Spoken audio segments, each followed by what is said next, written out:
Greater Hyderabad పరిధిలో traffic నియంత్రణను police విభాగం అత్యంత ప్రాధాన్యంగా తీసుకోవాలన్నారు సీఎం రేవంత్ రెడ్డి. ట్రాఫిక్ సిబ్బంది కొరతను అధిగమించేందుకు 3 నెలల్లోగా తగినంత మంది హోంగార్డుల నియామకాలు చేపట్టాలన్నారు. సెక్రటేరియట్లో గ్రేటర్ హైదరాబాద్ ట్రాఫిక్ పై ఉన్నతాధికారులతో సమీక్ష జరిపారు సీఎం. వివిధ విభాగాల్లో పనిచేస్తున్న హోంగార్డులను వెంటనే ట్రాఫిక్ విభాగానికి తిరిగి రప్పించాలని ఆదేశించారు. ట్రాఫిక్ రద్దీ ఎక్కువగా ఉండే సమయాల్లో లా అండ్ ఆర్డర్ పోలీసులను గ్రేటర్ సిటీ ట్రాఫిక్ కంట్రోల్ విధులకు వినియోగించుకోవాలని సూచించారు ముఖ్యమంత్రి. ప్రస్తుతం ఉన్న ట్రాఫిక్ పోలీస్ స్టేషన్ల స్థాయిని అప్గ్రేడ్ చేయాలన్నారు సీఎం రేవంత్ రెడ్డి. సరిపడ సిబ్బంది ఉండేలా స్టేషన్లను పునర్వ్యవస్థీకరించాలన్నారు. సిటీలో రోడ్లు, జంక్షన్ల విస్తరణపై దృష్టి పెట్టాలన్నారు. రద్దీ ఎక్కువగా ఉండే జంక్షన్లలో ఎల్బీ నగర్ తరహాలో సబ్వే, అండర్ పాస్, సర్ఫేస్ వే నిర్మాణాలు చేపట్టే అవకాశాలు పరిశీలించాలని సూచించారు. రద్దీ ఎక్కువగా ఉండే ప్రాంతాల్లో ఆటోమేటిక్ సిగ్నల్ వ్యవస్థపై ఆధారపడకుండా ట్రాఫిక్ సిబ్బంది అక్కడ ఉండేలా ఏర్పాట్లు చేయాలన్నారు సీఎం.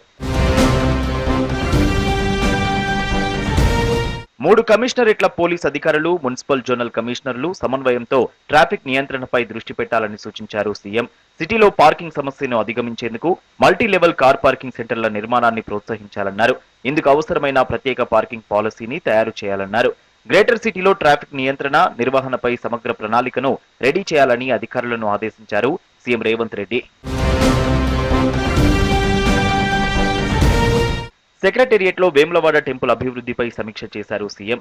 ఈ భేటీలో ఆలయ అభివృద్ధికి తీసుకోవాల్సిన చర్యలపై చర్చించారు. మేడారం జాతరకు వచ్చే భక్తులు వేములవాడ రాజరాజేశ్వర స్వామిని దర్శించుకోవడం ఆనవాయితీ. దీంతో భక్తుల రద్దీకి తగినట్లు ఆలయ అభివృద్ధికి తీసుకోవాల్సిన చర్యలు, ఏర్పాట్లపై చర్చించారు సీఎం. వేములవాడ ఆలయానికి సంబంధించిన పూర్తి సమాచారాన్ని పవర్ పాయింట్ ప్రెజెంటేషన్తో సీఎం రేవంత్ రెడ్డికి వివరించారు కలెక్టర్ అనురాగ్. సోషల్ మీడియాలో వైరల్ గా మారిన కుమారి అనే మహిళ నిర్వహిస్తున్న ఫుడ్ స్టాల్ ను కొనసాగించేందుకు రాష్ట్ర ప్రభుత్వం అనుమతించింది. దీనికి సంబంధించి డీజీపీకి ఆదేశాలు జారీ చేశారు సీఎం. హైదరాబాద్ లోని Rayadurgam knowledge city, ITC Kohinoor hotel పక్కన కొంతకాలంగా కుమారి స్టాల్ నడుపుతున్నారు. సోషల్ మీడియాలో ప్రచారం కావడంతో కొన్ని రోజులుగా పెద్ద సంఖ్యలో జనం వస్తున్నారు. దీంతో ట్రాఫిక్ ఇబ్బందులు రావడంతో అక్కడి నుంచి మారాలని కుమారికి సూచించారు పోలీసులు. ఈ విషయం సోషల్ మీడియాలో వైరల్ కావడంతో సీఎం రేవంత్ రెడ్డి స్పందించారు. ఆమె స్టాల్ కొనసాగించేందుకు అనుమతించాలని డీజీపీని ఆదేశించారు.